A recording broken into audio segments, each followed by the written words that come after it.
Welcome to Around the Block, a weekly checkup on what's happening around the Steem blockchain. This week's guest is Steemit Inc's head of communication, Andraki. What would you say are some of the key goals, the key objectives from the point of view of advocacy in your role? What do you think? The key goals for advocacy. Well, to give you an idea, one of the projects that we're working on is a Steemit ambassadorship program. So we've already actually found our first Steemit ambassador, and we should have an announcement about that in the very near future. But so, finding members from the community who we can delegate some authority to and maybe even a few responsibilities to is one of the ways that we're looking to promote advocacy. It's tough when you're a cash-strapped organization, right? I have two things in my title and very, very little funding to do anything with either one of them. So it's really all about hacking together solutions, leveraging the resources that we have at hand, like our amazing community. And so the Steemit ambassadorship is one of those things. We also recently announced our new delegation application process.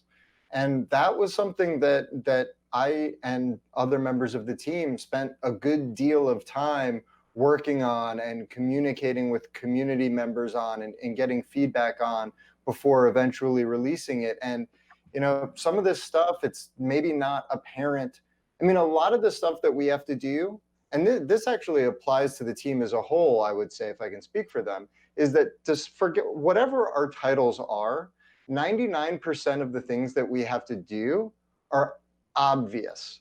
They're things we have to do. That's what we spent the majority of our days doing, are putting out all the fires that have to be put out. And then when we're done putting out the fires, then we get to think a little bit creatively about the future and about where we can allocate resources to maybe make a little bit of a difference. But when we're talking about onboarding people, right, there's the sign-up process, there's the feature set within the application. And so a lot of what I'm doing is, I'm understanding where the engineers are at, understanding where the product is at, and pacing my efforts accordingly, because really communities and SMTs are going to change everything.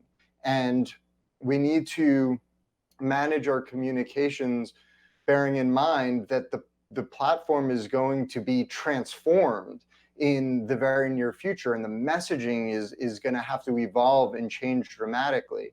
And then once that happens, we expect a dramatic influx of people after communities launch, and then after SMTs launch as well. And so at that point, that's when we plan to shift gears to prioritizing the sign-up process and smoothing that out.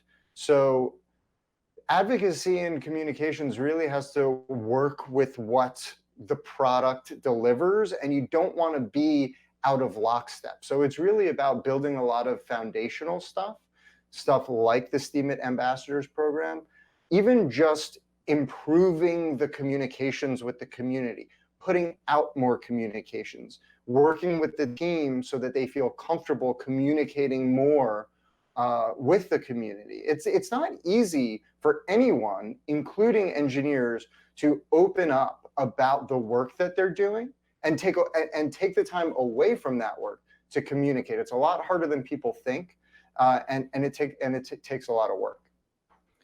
I have a question about something you just mentioned then. You said about how as the communities and SMTs roll out, that you anticipated a big influx of people going to come to the platform. And that's great. That's great to see and great to hear. And the onboarding, you said, well, I'm going to see if I get this right. Now, you said onboarding will be refined more as we get, as that sort of milestone approaches. Is that the plan, or after those, or what's the deal with that? Like, because I know onboarding, like main event just mentioned as well, about like how can we refine the onboarding process a bit, make it a little bit easier for people to get on. So we have all this advocacy. We need people to be able to get on easily. So are you saying that the onboarding is going to be a priority after SMTs and community, or is there any kind of clarification on that? Yeah, sure. So onboard sign up is not really does not really involve the blockchain. There may be changes to the blockchain that could be made to make that process a little bit better, but that's mainly non-consensus, in which case the people currently working on communities would likely shift a big portion of their attention towards the sign-up process after communities launch, because the bulk of their work will be done. That being said, there's going to be ongoing communities work for pretty much the foreseeable future. So I doubt it'll be the type of thing where we move totally to communities, but I do know that Roadscape, he's our head of product. He's the one architecting, he's the architect behind HiveMind, he's the architect behind communities, and he has expressed an interest in turning his attention to the onboarding process after communities goes live. Now, whether he will be able to do that, whether everything will go the way we think it's going to go, and he will be able to shift gears like that, remains to be seen. But I think something that's uncomfortable for people to acknowledge when they're thinking about and talking about startups and startups like ours is that, look, the reality is that when Steemit.com first launched, when the Steem blockchain first launched, the fact that the onboarding process was largely the same, and that didn't stop the rapid growth.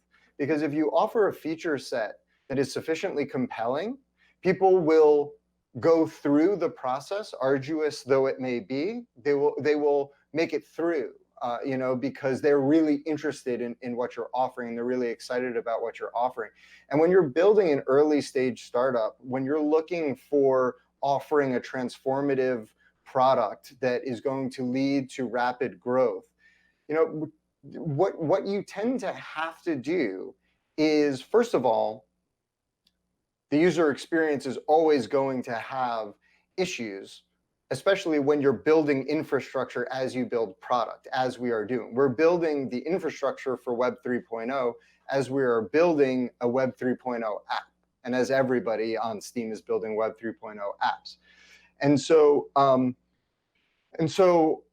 like I said, we had that rapid growth at the beginning. So the question I would ask is, if we can trigger another wave of rapid growth by onboarding, by switching from onboarding individuals, onboarding humans, one person at a time, as we're doing now, to onboarding communities, one at a time, right? That's going to be a step up increase in the number of people who are coming on, and I think, obviously, we wouldn't be developing these features if we didn't think that people were going to find them incredibly compelling, and that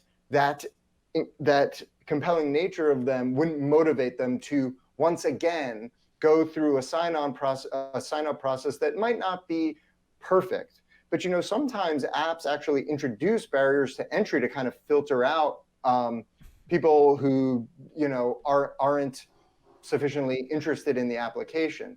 And then the other side to this equation is that when you're trying to build something very fast and very innovative, it's very customary to wait till something catches on fire until you fix it, right? So we could fix onboarding now, or we could devote resources to streamlining the onboarding process, and that might make it a little easier for the linear growth to continue. But the growth is actually still pretty strong. So, or we can try to figure out what the root problem is. Why isn't Steem catching on with the masses, with ordinary people? Why is it only of interest to people who love blockchain? Well, because if you don't love blockchain, Steemit isn't a good place for you, because the Steem blockchain isn't a good place for you. We have to be able to offer people communities that resonate with their interests before they're going to get interested in what Steam can offer them. And then once we do that, once we deliver a feature set that we know is going to deliver the influx of users, once we see that, then the proper order of operations is then to go, okay, we've fixed the root problem. Now let's solve this other problem that's introducing friction into the onboarding process. But say I'm wrong and communities doesn't fix the problem. Well, then our next priority should be figuring out what we got wrong and what the real root problem is before we start messing with surface level complications. Does that make sense? No, it does. I mean, you say a lot in what you say. There's a lot of things. It's good though. It's good. It's good. A lot of Say things. a A lot lot of in what words. you say. I would like to stress what you just said, Andrew, and I mean Bucky Doodle in this. Well, yeah, and sometimes myself and Jan have interviewed very, very knowledgeable project owners that have of great projects that didn't have very much to say, although there was a lot unsaid. So, anyway, that's great. Take that as a compliment. Yeah, a couple of small things. I can see what you mean about the communities will help people get over that onboarding hurdle in the short term. I think I'm with you on that. I really do, because I know that I'm a member of various communities, musicians, and education, and other things that I'm interested in. And if part of my community said, look, we have this really great thing, but in order to do it, you got to rub your head and pat your belly, while jumping on one leg, I'd go, okay, cool. The community, I'm all about the education community, and I really want to do this. So you know what, I'll do that. I know you would even do additional things. You would even videotape it and made a tutorial out of it. Yes, that's right. Yes, I probably would. And you can all learn how to do it. But no, I can understand what you're saying. I think I'm with you on that one. I see what you mean about that. I also want to make one. Also, sorry, one last thing is that I think what Steam Ninja is doing with their invite system is great.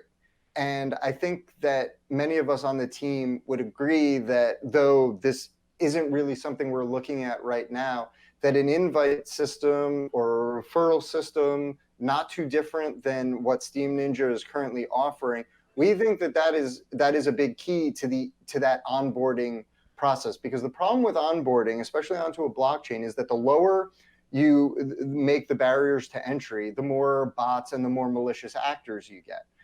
What an invite system does that's so clever is that it outsources the responsibility of vetting new members to the users themselves.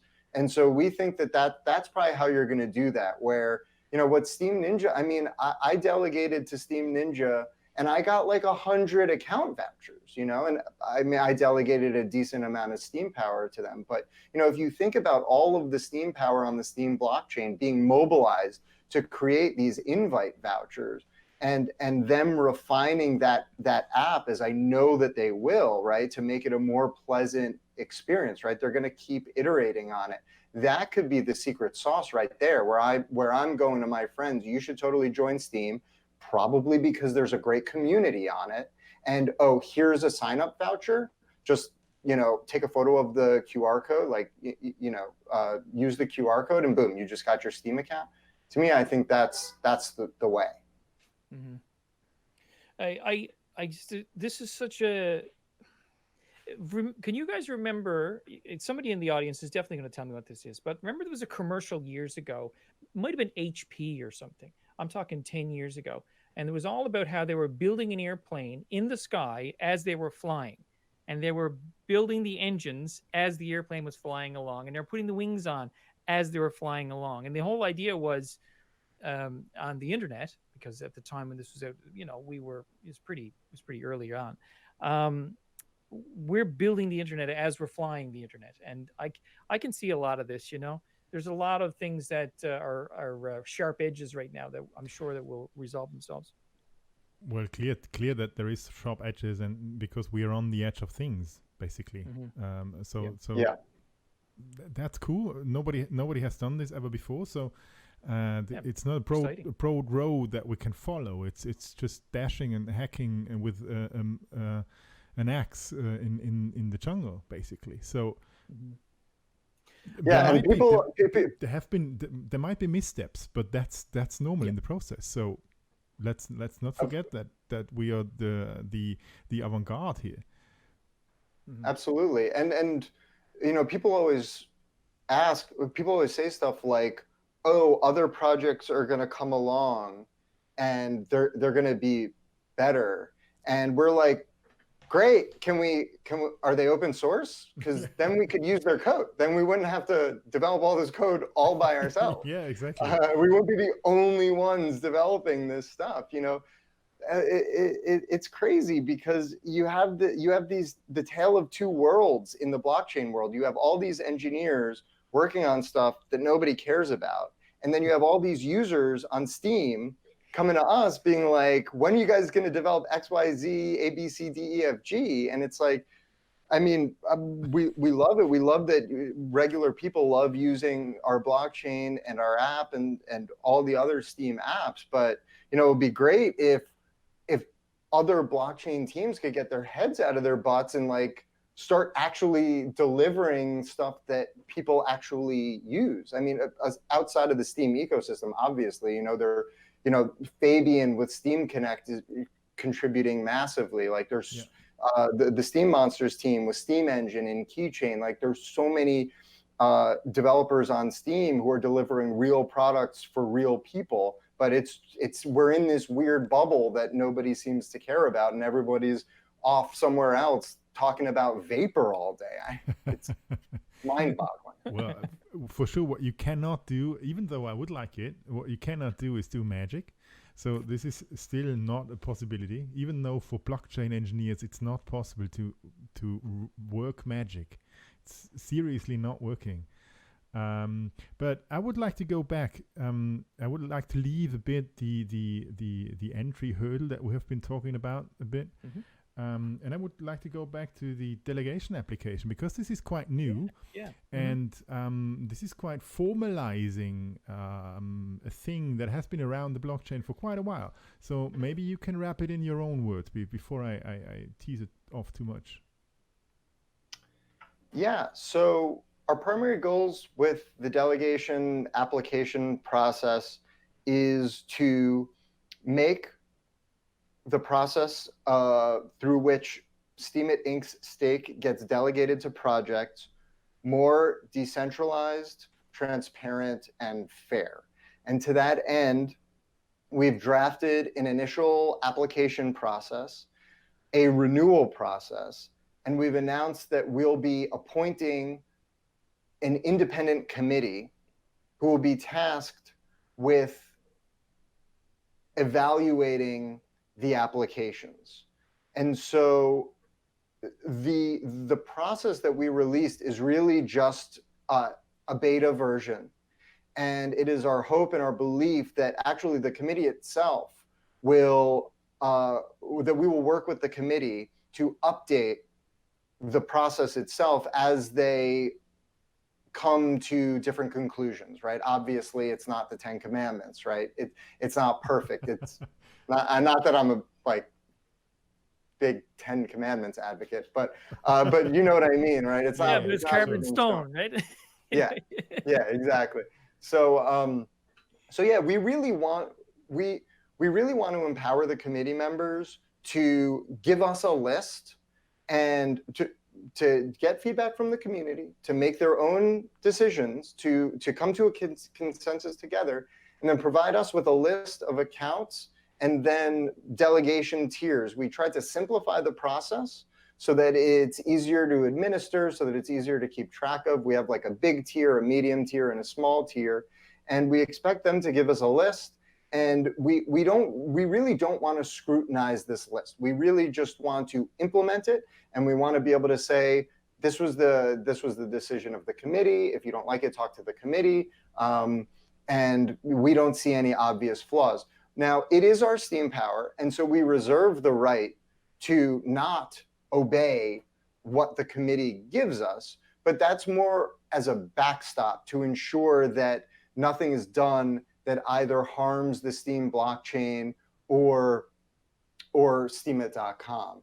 but it's more like a division of powers, right? Like the way the Yeah. American government is kind of organized, where it's like we give them the authority to make the vast, overwhelming majority of the decisions, and we just maintain veto power effectively.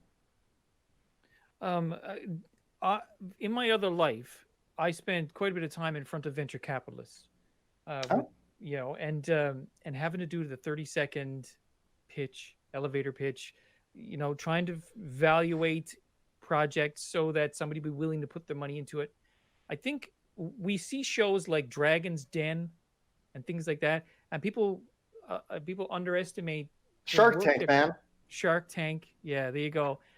Some people underestimate the complexity of having a solid business model and a solid like marketing plan and know what you're going to do with the venture capital. It takes a lot of work. It takes a lot of think, a lot of thought, a lot of process, and the process of evaluating those is monumental. Because I know, I mean, I can only imagine how many applications you guys have had for delegation. I would imagine it's monumental, and having to evaluate those, it can be difficult. And somebody asked earlier about how that can be decentralized. I'm not sure. I mean, maybe that's a question we could talk about here. How could that process be decentralized? I don't even know if it can. Well, we are decentralizing it, right? Because the committee is making the determination, and we're just, you know, doing the mechanics of it.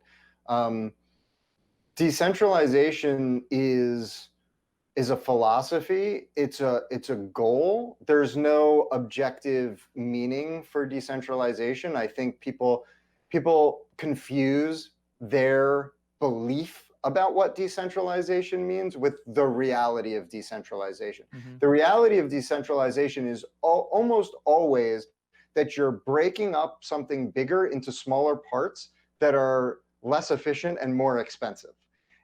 And so the question really winds up becoming, is the value proposition of breaking this thing up and increasing the cost of maintaining the network, is that worth the value that you're getting out of the breakup? And so you know, it's an ambition, it's a goal, it's something you do gradually over time if you're being responsible. And I would say that one of the reasons why we see so little progress in so many other projects is because they have an idealistic utopian view of what decentralization is. And so they're always trying to reach some perfected state that is not achievable. And so that's why they never deliver. And so I think this is just the first step. Mhm. You know, one could conceivably conceive of a time where we've got the process of distributing these delegations so locked down that the steam power is being allocated to two groups by the committee so efficiently and so effectively that it makes perfect economic sense to transfer total control over the steam power to some other entity. But the last thing you want to do is transfer that control before it's ready. Yeah. Then you're just giving away money. That's stupid. Right? So you want to be responsible about it. You want to be gradual about it. We've got the foundation being developed. You know, maybe the foundation has a part to play in here, right? But everything that we're developing right now, because the space is so new, because we're at the forefront of all of this stuff, everything is in such a state of flux and ongoing development that you just have to wait for the timing to be right. It's all about timing, really. That would be the final message I just want to drive home. It's not about signups or communities or SMTs. It's about it all. But most importantly, it's about getting the timing of all of these pieces right. Mm-hmm. So just a quick question on that as a follow-up. Neil McSpadden, sorry if I'm saying your name wrong, just said, is the committee already been selected? The evaluation committee for... It has. Okay. Cool. What about... You should be hearing an announcement about that very soon. Very, very soon. Very, very, very soon.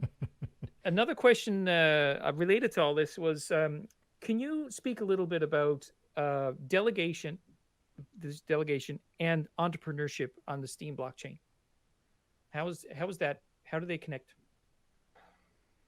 That's a really good question, and one that I have given a lot of thought to while I was crafting the delegation application process, because it's not easy, because delegation is stake.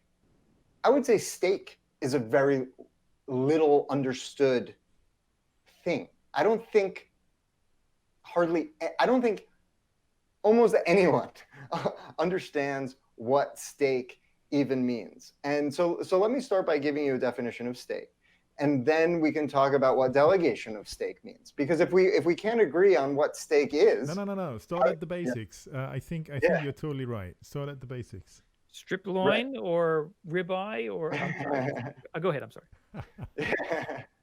Yeah, right. Exactly. It comes from a cow. So my definition of stake is that it's an asset that enables people to put skin in the game without creating a legal relationship. Kind of, and that would be my definition of what stake should be. It's similar to shares in that shares are an asset that enable you to align the incentives of two different parties, right? So shares are used to align the incentives of shareholders and and a company and an executive team effectively. Stake can't be that, otherwise we would just use the same word. Now there are security tokens and there are all of that stuff. And when you're talking about security tokens, what you're talking about are people who decided to turn tokens into shares.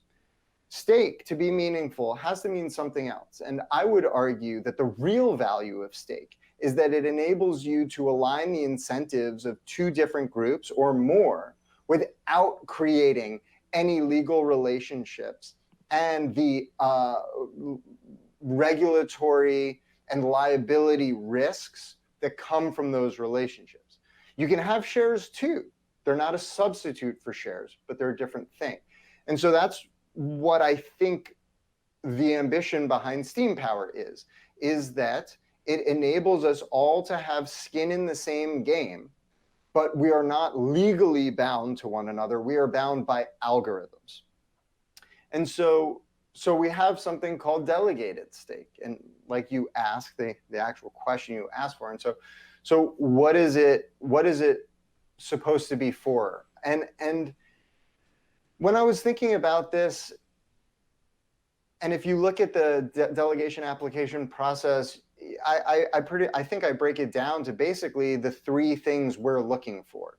And basically, it enables you to delegate your voting power. It enables you to delegate your influence over the rewards pool, over the token inflation. So one of the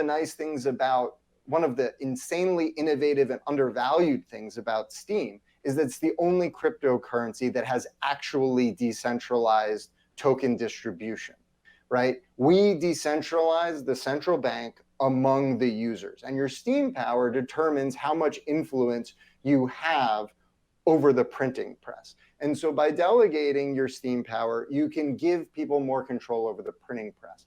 And that's something that happens when we delegate to projects. So the question you have to ask, and I hope the committee will be asking, we're not going to influence their decision-making process, but I've spoken to the people who are going to be on the committee, and they largely agree with this point, that if you're going to give them that influence, then what you don't want to be doing is having them distort the economics. So if they're using the stake to upvote their users, well, is that really adding value to the ecosystem? That's something that should be addressed within the proposal, right? Anybody can grow their app by paying their users to use their app. That's not innovative, right? So that I don't think is ideal, unless you can prove that those users are powering up a ton of steam. And if they are, then that would be a justification. The other great use case for delegated stake is account creation, because another little known fact about Steem that is highly innovative and highly unique is that we're one of, if not the only blockchain on which you can actually just create free accounts. So having Steem Power enables you to mine account credits and use those to create free accounts for people. And it's really innovative. It's only possible because of the resource credit system. And so say you're an app that is onboarding tons, that is running into an onboarding bottleneck. You're bringing on tons of great users. They're powering up so much steam, right? They're taking tons of steam off the market, but you can't create accounts fast enough. That, in my mind, that's actually the best use of delegated Steem Power. What do you guys think? Did I leave anything out? You're telling me a lot of information, a little bit of time. That's great stuff. I love it. It's like concentrated orange juice. Main event is mentioned some of this. We have a lot of discussion going on in the chat. And by the way, welcome to everybody. Thanks for coming to the show today. It's great to see such a great audience, whether you're watching on Vim or Twitch or in here in Discord. Great stuff. Ron was asking earlier about if the delegation process could accommodate non-for-profits or some variation of. And then Main Event was just saying something that kind of relates to the same thing. Could there be smaller delegations to active, reputable curators? So there's two kind of scenarios. Is that possible with the delegation process that we currently have, or is that something in the future, or what's the deal? So there are two important points here. One is that, if I recall correctly, there is a small delegation tier, which is something along the lines of 10,000 Steem Power, which, I mean, back of the envelope, just don't think a delegation much smaller than that would do much good to anybody. The other more important detail is that the delegation application process is like an aid to the committee. It's really up to them how they make their decision-making process, and it's a guide. It's a guide for maintaining effective communications between us and the community. It's something that we can point to when people have questions. And so if the committee, if the committee goes, this guild is really doing amazing things, it's incredibly obvious how much value this is adding to the ecosystem, but there's no way to prove the economic value, then they're totally free to make that suggestion. And odds are extremely unlikely that we're going to question that decision.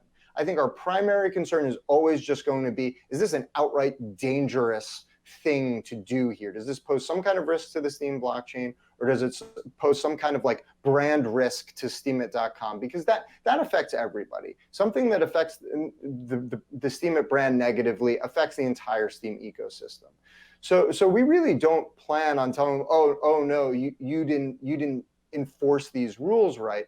If anything, what we would say is, look, if you're making exceptions, if you're coming up with new guidelines, let's put it in the application process. It's really about, it's about transparency. It's about making people feel like they're informed about the process without allowing decentralization to grind progress to a halt. We want this to move fast. That's why it's a small committee of 3 people. They can use whomever they like. They can develop whatever systems they like. But the reason why we chose 3 was for a very specific reason, which was 3 people should be able to come to a consensus about a list on schedule. And however they do that is while maintaining the confidence of the community. That's really important. And I think the only time we'd ever consider taking a second look at the community, at the committee members, is if for some reason they had lost the faith and confidence of the community. Is that going? We are receiving a lot of questions right now to the delegation process. So obviously that somehow ignited something. I will start with. Well, I need to scroll a bit actually. Eli's been answering some of the questions there as well. So thank you for that, Elizabeth. That's fantastic. I can see where people would be. I can see where people would be very. It would be a very energetic topic. Yeah, totally. So it strikes a spark for sure. So definitely currently, Mr. Delegation is well. Eli already answered that. Mr. Delegation obviously is the one that is going to be delegating this. Is there? So Ron, for instance, asks: is Mr. Delegation removing existing delegations, or is there going to be a refresh process for the committee to think about? Come on, people! You didn't read the post. It's in the post. Sorry, it's in the post. If you haven't read the post, come on. Maybe don't ask. There it is. Yes, there is a process. The committee will make their recommendations. If, say, somebody has a 2 million SP delegation, the top tier for delegations will be 1 million SP. And so there is a process in place for reducing that delegation over the span of, I think, 3 quarters. So you would take the difference of 1 million, divide it by 3, reduce the delegation by 333,000 Steem per quarter. That would be the process. Sounds like a lot of math. Yeah, it does definitely sound like. I won't be doing it, and trust me, that's for everyone's benefit. Oh, that's good stuff. You mentioned earlier about Roadscape. A long time ago, I've been on the blockchain for about 2 years now, and a long time ago, I don't know, 1.5 years ago, I was ancient times in blockchain. Yeah, can you imagine? I don't know why, but like 5 or 6 of my like 1 cent posts, Roadscape wandered up and hit me with like this massive upvote, and for 5 or 6 posts in a row. And it was like, must have liked what you were doing. Oh, I don't know, but I tell you what, it was like, holy cow! Like I was going, maybe I've done the right thing. And it's like Andrew, you and I were talking earlier about YouTube, and with YouTube over the years, you would put something on YouTube, and all of a sudden you get a lot of views, and you'd say, wait a second, what did I just do? Why was this right? What did I do right? So, but it's all about the good content, I think. But what can I say? I'm a little biased about my own content. So. Yeah, well, no, I think you touch on something important. It's a lesson I've tried to communicate since I was a content creator on Steem. What makes Steem, people view this as a bug. I've always felt very strongly and believed very strongly that this was a feature. The beauty of Steem is that you know exactly who you're creating content for. You're creating content for large stakeholders. Now, the problem is that large Steem stakeholders, their primary interest is the Steem blockchain. That still worked at the beginning. Oh, I'm sorry, my phone's blown up. That still worked at the beginning because we were building this new and exciting thing, and it was important to talk about Steem. It still is important to talk about Steem. But this highlights why communities and SMTs are so important, because we need other things to talk about. We need different types of whales. You need a community where you can go into, where if you make a great post about a yoga blog, if you make a great yoga blog, right, you want a yoga whale to upvote you, right? And so this system is designed to be stake-based. It's about delivering value to the stakeholders. And a lot of people make the wrong mistake of thinking, okay, well, I'm just going to say whatever I think they'll reward. That might work once or twice, but it's inauthentic and it winds up making you look like a liar. The trick is finding what drives you, what interests you, what you're passionate about, and then finding the large stakeholders who share your passions, which again leads us back to exactly why communities, hive mind, and SMTs are so important, because we need to give users more tools for finding like-minded stakeholders and then building stake in totally different types of communities and economies. I'm seeing talk about community whales. Like, I guess it'll be a yoga whale. Um, um, I guess you're going to have I guess, I mean, you're going to have influencers in every community, I would imagine. Yeah, it depends. It depends on how you distribute the token. Mhm. One could theoretically try to distribute a token so that everybody has the exact same amount of token. The best way to think about this stuff, in my opinion, and this is basically how we think about it, is you're building some kind of game. And the token is the point system of your game. So it all depends on what type of game you're trying to build and what you're trying to accomplish with that game. So for example, a yoga community is a game, it could be seen as a game where people compete to share great information about how to practice yoga, about yoga best practices, right? Now, in order to really incentivize people to produce great content, then the people who produce great yoga-based material, they have to earn more of the game points than the people who don't. That's kind of like axiomatic, right?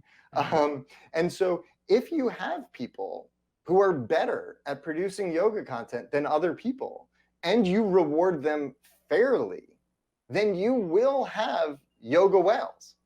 That will happen. And in fact, depending on the type of game you want to build, that's exactly what you want to happen, right? If you want a token to acquire value, it has to be hard to get, and you have to get something in return, right? There has to be some kind of exchange. You have to do some kind of work, and the token must make its way to you based on that work that you do. If it's just, oh, everybody who joins gets one, is that a game you want to play? Like, anybody who opens the game just starts acquiring game points. All you have to do is sit there. You can play or you can sit there. What are you going to do? Yeah, we in education, because I come from an education background, and we always talk about gamification in the learning process with learners. And the fact is that in life, gamification is part of life. You go back 50,000 years, the gamification was survive. You know, if you the more protein you get, the more you survive through the Yeah, that's winter, the key. more you It is. you know, it's life is a game, and I guess I mean, because I've heard this philosophy, like people just discuss a lot about, is gamification of learning proper or not in the learning context, and the discussion on gamification, that term, is, boy, I tell you what, it's life, right? Because we're everything involves the if you're good at something, well, you're rewarded for that. You survive the winter. If you're not good at it, you don't. I don't. I don't. I don't. I don't. I don't. I think only academics could suggest the idea of not gamifying something. That is only conceivable from people in an ivory tower, because like you said, everything is a game. Humans are game playing creatures, 100%. Either you gamify your app or your app dies. It's like saying, should my app be fun to use? Who do you think you are that you can make an app that's not fun and people will use it? What are you pointing a gun to people's head? It has to be fun. It has to be engaging. And on a biological level, it has to engage a dopaminergic feedback loop. And really, SMTs, I'm glad that the conversation went this direction, because it's a perfectly, it might be the most accurate way to think about SMTs as turnkey gamification systems. It's a turnkey gamification token. You launch it, you inject it into your application, and boom, it's gamified. I mean, I guess it's the token combined with the other features that Steam offers. The totality of that suite of tools is the remarkably effective gamification of your app. And that ties back into the growth, and why I think that the growth is effectively, it's really easy to imagine the type of growth that will come, because we've seen the effect that proof of brain can have when you integrate it into a new application. People interpret the seeming stagnation of the Steem ecosystem and Steemit.com as proof that proof of brain is broken. But I would argue that what's broken about proof of brain is that hive mind, communities, and SMTs are not in operation. And those are necessary to make proof of brain work, because they decentralize proof of brain even further. Proof of brain works best in small communities where people can police one another. Tokens work best in small communities where people can police one another until you develop extremely complex systems for governing those tokens.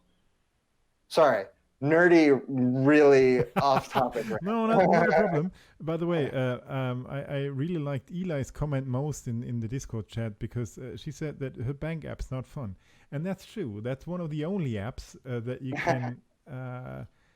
can have that you need to use somehow, because the paper-based thing is even more of a pain in the ass. So you choose the less painful thing. But that's kind of an exception to the rule. Yeah.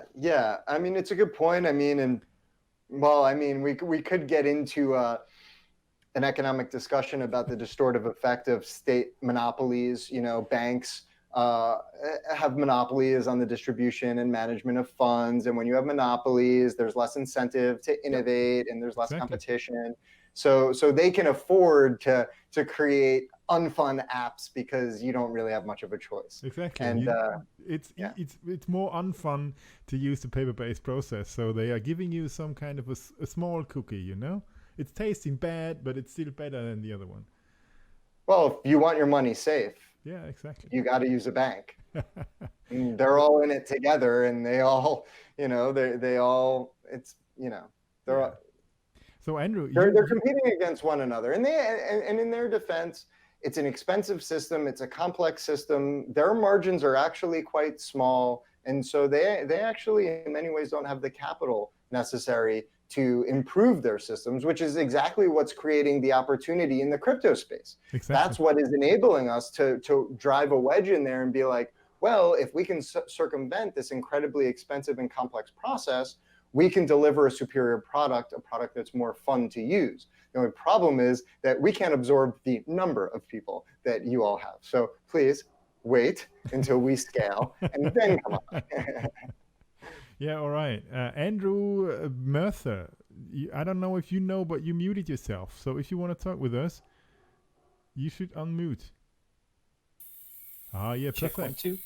How did I do that? That's strange.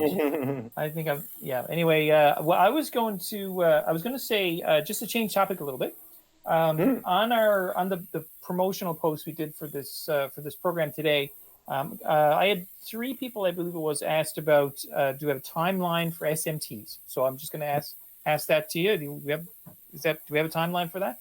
Well, I want to direct you to the very recent post by one Steve Gerbino, one of our blockchain developers. His username is @Gerbino with a G. And he talks a little bit about SMTs, the work he's done on SMTs, and what's left on SMTs. We don't have a firm timeline on that yet. But the other thing to remember, but we have scoped out everything we want to do with SMTs. We've managed to streamline the feature set. We've gotten rid of hidden caps. So originally you were going to be able to do an ICO and hide how much of the token you were actually creating. Apparently that was a thing that people did and people actually participated in. But after the ICO craze died off, it became clear that these were mostly scams and that nobody in their right mind would ever engage in such a thing. So there's really not much benefit to it. And it added a ton of complexity. So by removing that, it's really made the process of completing SMTs very straightforward. We've got the whole thing scoped out. Vandenberg and Steve are both working a lot on SMTs. The features are largely locked in, and we are pretty confident about the date. But part of the problem with giving timelines in the space we're in is that there are so many complicating factors, including things like hard forks. So like with communities, the beauty of communities is that they're soft consensus, which means that we're actually going to be able to roll out features gradually over time. At the beginning, those are probably going to be predominantly back-end features, so you might not necessarily see it on steemit.com, but you might start seeing stuff on apps like Steam Peak or busy.org or other sites that leverage the Steem blockchain, because it's an open protocol. People will be free to do to use whatever we release. We'll be busy trying to release more and more features on the back end and catch up on the front end. But it'll be a gradual process, and it's not inhibited in any way by the complications of hard forks. Hard forks are complicated and difficult and dangerous, and you want to be really, really careful with how you roll them out, when you do them. We always want to make sure that we have everybody on staff during a hard fork, and we want them on staff all week, so that if anything goes wrong beforehand, afterhand, we're there. We're there to resolve any issues. So that's why it's harder to. I might have. Oh no. Okay. So that's why it's harder to put timelines on things like SMTs, but we do. But hopefully, we'll be able get something out to you in the near future about SMTs. But again, check out Steve's post. That might give you something of what you want. We're hoping that we can at least have something exciting for Steamfest. That's our big goalpost. We want to make sure that going into Steamfest, people feel that a ton of progress has been made on communities and SMTs, and so we're doing everything we can to meet that deadline. I'm glad you brought up the Steamfest. I posted a picture earlier. I just want to make note of that, but I don't know who's going. I'm not going. I'm too far away from me. It's too long of a walk. And I don't know what the issue is. My main microphone here has cut off, and now I'm on my laptop microphone, which has a bad fan, and I've been told it sounds like crickets. I'm sorry. It's like you shaving yourself, but we can't see you, so you're obviously not. I'm sorry, everybody, but that's sound quality. And now Andrew's microphone has switched to a microphone in the other room, I believe, and he sounds like his 1942. Yeah, it's a bit strange. Both Andrews changed things. Yeah, during that's it. flight. Yeah, in mid-flight. No, and it's my computer's acted up. But anyway, we should look at winding up now anyway, because we are over time. And thank you for MSP Waves people here for being accommodating us. And thanks to the audience that have been really engaging on a few topics quite a lot, especially the application delegation is something that obviously is very interesting, not only to us but also to the audience out there. So obviously you hit a nerve with this, so very cool. And, inertia, no, it's not no inertia. It's not a back here razor. It's my fan. Come on. By the way, have you seen the impressive shirt that Bucky especially put on for this show? Oh, you like my shirt? Yes, I do. I wore it special for today. It's such an important time in our blockchain. I wanted to be as bright and as noticeable as possible, so I figured I'd bring up my retina damaging shirt. So I'm totally impressed. Thank you. Really? I don't have any of this. I haven't got any Steemit swag. I mean, Andrew is here with the Steemit swag. I've got none of that. Yeah, let's talk about that. Well, we should be able to get you some. There you go. Let's talk about it after the show. There you go. I have Snoopy, so it's so cool. So one of the things I wanted to mention to everybody here, first of all, thank you to the audience for coming. Next week, we're going to have another program with another member of the Steemit team. Can't tell you who that is yet, but you'll know soon. another thing too is that the recording that we have of this show, we will be putting it out for you guys to check out as well. So if somebody would like to pop in and check out the parts of the recording, the parts of the show you didn't have of this show. Talking about popping in and Popping ruining my window cropping completely. Hello, Elizabeth. If somebody would like to pop in and check out the parts of the recording. So Elizabeth was here. I think she's gone again. She left again. She popped in and popped out. Don't pull any stunts on me like this. This is gonna kill you. you. Just wanted to ruin your feed. Oi. Well, it was good to see you for that 3 seconds, though. So if you didn't get to see all of this program today, then I will be making the recording available in the next coming days, so you can check it out and maybe check out some of the things that maybe you were getting coffee during some part of the program and you want to focus in on. And be sure to, most importantly, post up your comments and your questions because that's going to really drive our discussion. Because we did have some comments and questions in the previous couple of posts, and we're trying to address these. So if you have something you want covered, be sure to let us know. We'll do our best. That's going to really drive our discussion because we did have some comments and questions in the. Hey, Elizabeth. Now you're killing my feet totally. But we're happy to see you, Elizabeth. But now you're killing us. Okay, bye. I don't know what's here. But I know it's my fault. I didn't count on you, so that's my mistake. No, it's all good. I can jump out. That'll clean up your feed. No, I'll jump out. Thanks, guys. I didn't know that y'all were streaming like this. So, okay, bye. Bye, Elizabeth. So Bye. what you have just seen is Elizabeth Powell joining us, and it's for sure on top of us. So this is what happened. She came on top and she pushed us down. So.